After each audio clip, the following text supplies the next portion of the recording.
Good night. Welcome to Teleislas News with the most relevant and important information of the day.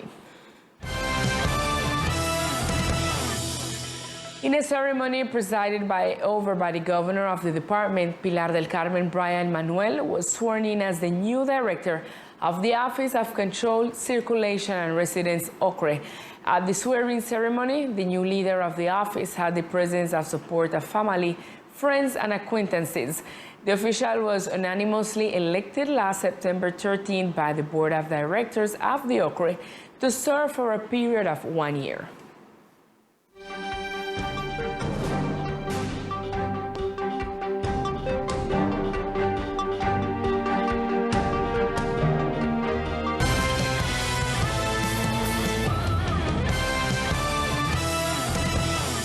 Lifeguards in the department are prepared for any aquatic emergency after an intensive week of classes on aquatic rescue.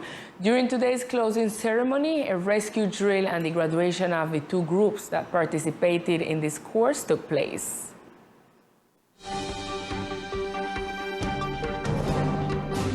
This course was closed on the beaches of Sprat Bight with the participation of lifeguards from various entities in the islands. A total of more than 80 people were trained, updated and enriched with knowledge to safeguard life at sea and ensure the safety of residents and visitors. En total fueron 83 personas de distintas. In total, there were 83 people from different entities. There were firefighters, for example, from Sena.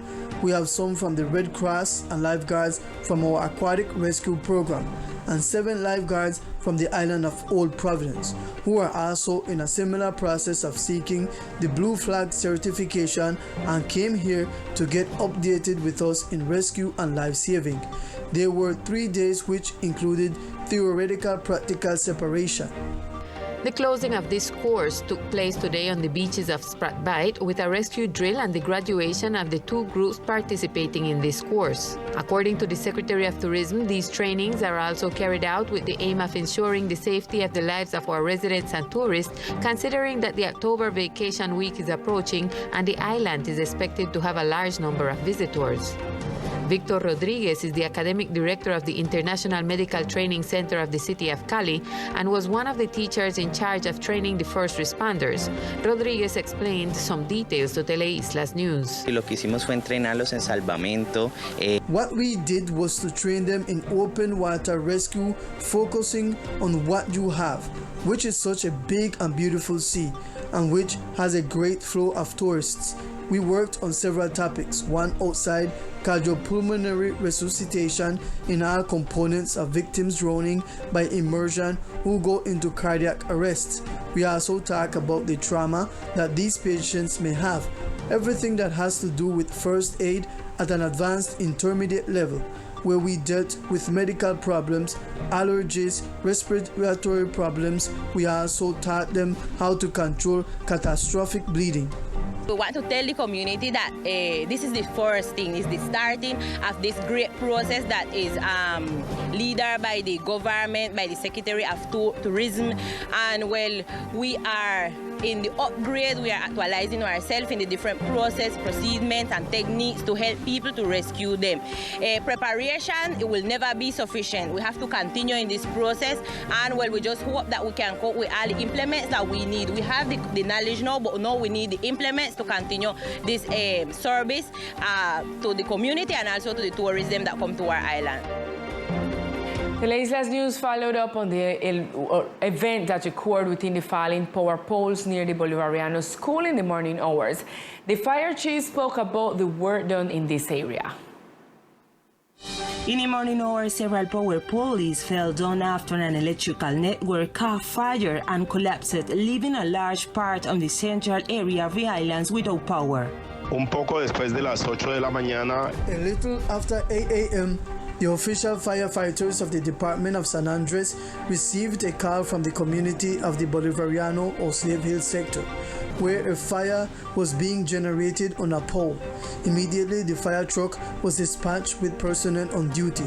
They arrived at the site and a joint work was done with the energy company, the police, and all those who were on site. the situation was quickly controlled and the fire department withdrew and left the energy company to continue with their work of recovering the networks. So far, the energy company of the islands has not made any statement regarding the incident. Actually, it is less than an hour ago, residents of the Serranilla sector reported that there was a short circuit in electrical networks in the area. Teleislas News will be attentive to suppress a response regarding those events. In other news, a 28-year-old woman was injured as a result of a shooting the night before in the San Luis sector, right next to the entrance that leads to the Antonia Santos El Rancho school. In events that occurred last night around 9:30 p.m. on the San Luis Road, a 28-year-old woman was injured. National police officers were present at the scene after learning that several shots had been heard in the sector and a citizen was injured. The main road was immediately closed and investigations began by the CTI of the prosecutor's office. The woman entered the hospital with a gunshot wound in the right inguinal region. According to the medical report, she is stable and may be discharged soon. Departmental authorities continue the constant monitoring of Tropical Depression 9 located in the center of the Caribbean Sea, which could have a minimal impact on the archipelago of San Andres, Providence, and Santa Catalina. Tropical Depression 9 continues in the center of the Caribbean Sea and is being monitored by local authorities who are attentive to the evolution of this natural phenomenon that so far would not have a direct impact on the archipelago of San Andres, Providence, and Santa Catalina. The port captain of the department, Marco Antonio Castillo, considers that tomorrow would be a crucial day to really know the evolution of this tropical depression. Durante el transcurso de la semana, During the last week, the DEMAR Maritime Directorate has been monitoring the tropical depression that is currently in the center of the Caribbean Sea. This depression is already acquiring some cyclonic activity, which is expected to intensify in the following hours. However, according to the monitoring that is being carried out through the hurricane program, it has a tendency to the west and northwest, which will not have much or such an alarming impact on the main islands of the archipelago. It is important to emphasize that taking into account the effect of this phenomenon in the Caribbean Sea, it is likely that we will have a significant increase in the swell of waves. This could present a risk for navigation, especially for fishing vessels that conduct this activity. It is to be noted that moderate rain will be occurring tomorrow. toca esperar a ver cómo evoluciona este fenómeno. We have to wait to see how this system evolves during the day tomorrow. I believe that Saturday will be a very crucial day depending on how much water this tropical depression absorbs. It will be the moment to determine the extent of the impact. For now, we can expect moderate rains with possible electrical activity for the archipelago. Therefore, the recommendation is always to follow the recommendations of the institutions. The authorities have been emphatic that the community must be attentive to official communications and abide by said recommendations. As part of the commemoration of the Week of Spirituality, a series of academic activities and choir encounters will be held on the island. With a program that seeks to promote culture and religious vocation in the archipelago, the local government invites the entire community this September 26 to the opening of the Week of Spirituality, which will be celebrated until October 2. On September 26, we will be kicking off the Week of Spirituality in the department with different academic and social activities, choir encounters, and meetings of praise teams. This activity is framed in the public policy of religious affairs, which is in a process of updating. The idea is that our religious congregations settled in the department actively participate in this week, and it is also an opportunity to launch a new type of tourism in the department, which is religious tourism. I invite the entire community to participate in this week of spirituality that will begin on Monday 26 at the Tabernáculo Apostólico de Fe Church at 9 a.m. in the morning, where there will be a discussion on how to achieve peace in our territory. This celebration will bring together the different religions practiced in San Andres, Old Providence, and Catalina with the purpose to encourage spiritual unity and reflection on the different happenings internationally, nationally, and locally.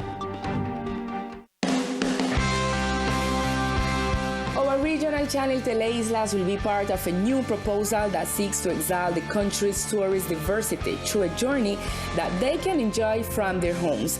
It is the first docu-reality on sustainable tourism in which the 8 regional channels participate, called Ruta Colombia. If you want to know more details and participate, go to www.rutaporcolombia.com and fill out the form.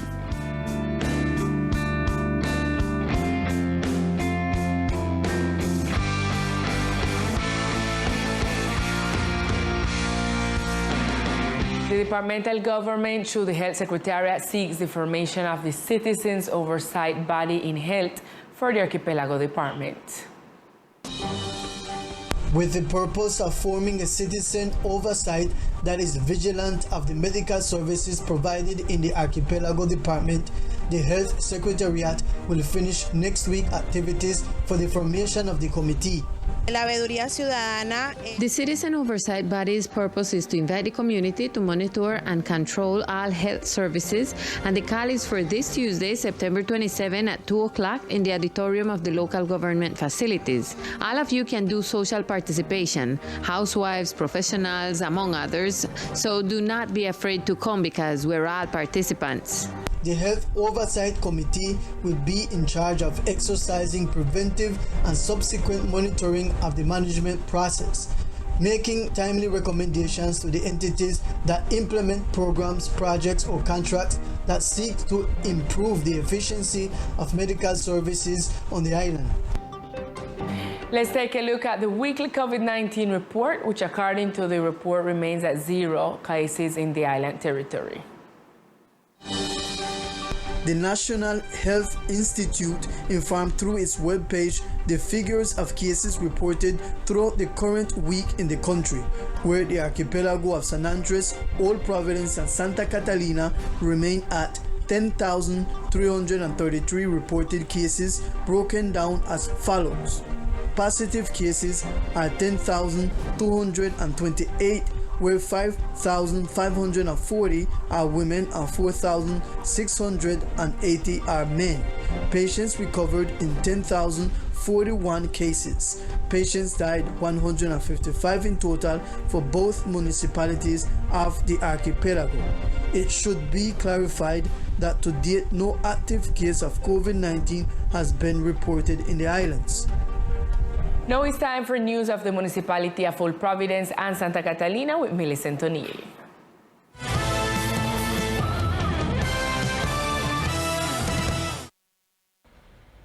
Good evening to all our viewers. This is the most relevant information from Old Providence and Catalina. Yesterday, the flagship vessel of the Navy arrived in the municipality where it received visitors and residents. Despite the fact that the plan was to stay for 2 days, for operational reasons, the ship set sail for the island of San Andres last night. The flagship IRS Gloria, Naval School and Floating Embassy for Colombia visited the municipality for a second time. The 54-year-old sailing ship received children and adults for several hours. Hey, first time you come? Yeah, how you see it?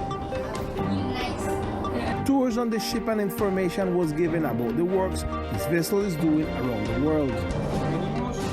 We are currently coming from the Guajira, from Rio Hacha, and we are heading to San Andres to continue this journey with training activities for all our students and opening the door to the public so that they can get to know our platform. The captain of the boat was also port captain in Old Providence. I was fortunate to be here in 2007 as port captain. It was a great experience. It is a lovely island. The people are very nice. Coming back here makes me feel very good, and it's great that the whole community of Providence came to see the ship, and for those who already know it, to remember those great moments. The mayor also visited the ship and gave a Providence flag as a sign of respect and friendship to Captain Arobio. Aquí pues. here in the company of Captain Jairo Orobio, a great friend of mine who in 2007 was here in Providence serving as port captain while I was at Sena instructor here in Providence. Today, we came to accompany him to attend this visit, and we presented him with the flag of Providence in honor of the service that this captain gave to Providence during these days. Although it was planned for the vessel to anchor for 2 days, due to operational reasons, the ship sailed the same day. Now in San Andres, it will continue its work. And in other news, the installation of the long-awaited woodwork on the basketball court of Batam House has begun.